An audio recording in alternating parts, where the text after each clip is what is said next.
नमस्कार दोस्तों, आइए जानते हैं खूंखार घोड़ा तेनालीराम की कहानी। विजयनगर के पड़ोसी मुस्लिम राज्यों के पास बहुत ही मजबूत सेनाएं थी।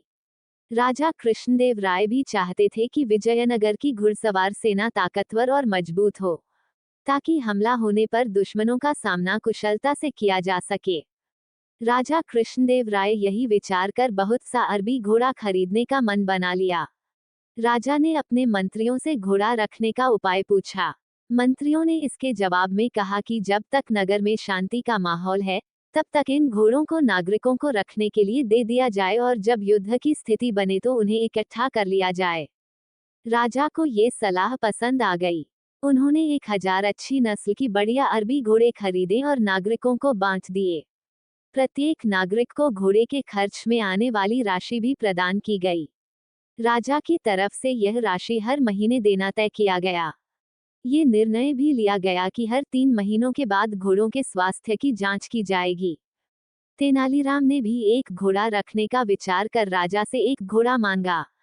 राजा ने तेनालीराम को भी एक घोड़ा दे दी।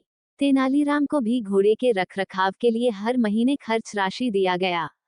परंतु तेनालीराम घोड़े के लिए मिलने वाला सारा खर्च राशि खुद ही रख लेता। तेनालीराम घोड़े को एक छोटी सी अंधेरी कोठरी में बंद कर दिया, जिसकी एक दीवार में छोटी सी खिड़की बनी हुई थी। उस खिड़की से तेनालीराम रोज उस घोड़े को थोड़ा थोड़ा चारा देता था। खूंखार घोड़ा। 3 महीने व्यतीत होने के बाद राजा ने सभी नागरिकों और तेनालीराम को अपने अपने घोड़े की जांच करवाने के लिए कहा।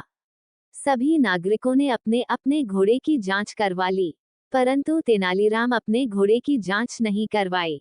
कवि और धनवान आदमी। राजा ने तेनालीराम से पूछा, तुम्हारा घोड़ा कहाँ है? तुमने अपने घोड़े की जांच क्यों नहीं करवाई? तेनालीराम ने कहा, महाराज, मेरा घोड़ा बहुत खूंखार हो गया है। मैं उसके पास नहीं जा सकता हूँ। आप घोड़ों के प्रबंधक को मेरे साथ चलकर उसकी जांच करने के लिए कह दीजिए। राजा ने तेनालीराम को इसकी इजाजत दे दी। खूंखार घोड़ा। कोठरी के पास पहुंचकर तेनालीराम उस प्रबंधक से बोला, आप स्वयं देख लीजिए इस घोड़े को। यह इतना खूंखार है कि इसे कोठरी में बंद कर रखना पड़ा। कोठरी में बंद घोड़े को देखकर प्रबंधक को बहुत गुस्सा आ गया। वह बोला, भला किसी जानवर को इस तरह कोठरी में बंद कर रखते हैं? खूंखार घोड़ा। गुस्से की हालत में ही प्रबंधक ने उसे छोटी सी खिड़की में झांक कर घोड़े को देखने की कोशिश की। जैसे ही वह अपना चेहरा खिड़की के नजदीक ले गया, उसकी लंबी भूरी दाढ़ी खिड़की के अंदर चला गया। घोड़ा भूखा होने के कारण उस दाढ़ी को अपना चारा समझ लिया और लपक कर अपने मुंह में भर लिया। घोड़े के अचानक हमला होने के कारण प्रबंधक को कुछ समझ में नहीं आ रहा था कि वह क्या करे। घोड़े ने बहुत ही कसकर प्रबंधक की दाढ़ी पकड़ रखी थी। दर्द से प्रबंधक का बुरा हाल हो गया था। ये घटना राजा तक पहुंची। राजा अपने दरबारियों के साथ दौड़े दौड़े वहां पहुंचे। तब तक वहां पर मौजूद दरबारी ने अपनी तलवार से प्रबंधक की दाढ़ी काट दी।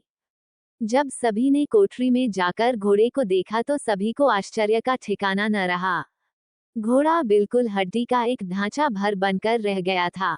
क्रोध से चिल्लाते हुए राजा ने पूछा, तुमने 3 महीने तक इस बेजुबान पशु को भूखा रखा? तेनालीराम ने कहा, महाराज, यह अरबी घोड़ा बहुत ही उच्च कोटि का खुराक पाने वाला घोड़ा है।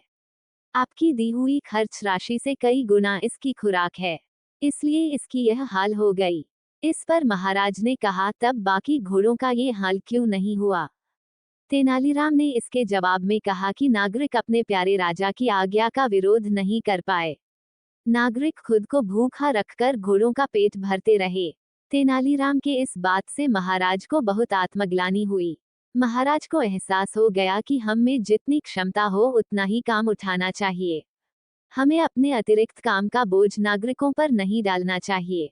महाराज की आंखें खोलने के लिए तेनालीराम को दरबार की तरफ से पुरस्कृत किया गया और हमेशा की तरह तेनालीराम ने राजा का दिल जीत लिया। कहानी पसंद आई है तो लाइक शेयर कमेंट बॉक्स में अपनी सलाह जरूर दे और ऐसे ही मजेदार कहानियों के लिए मेरे YouTube चैनल को सब्सक्राइब कर लो। धन्यवाद।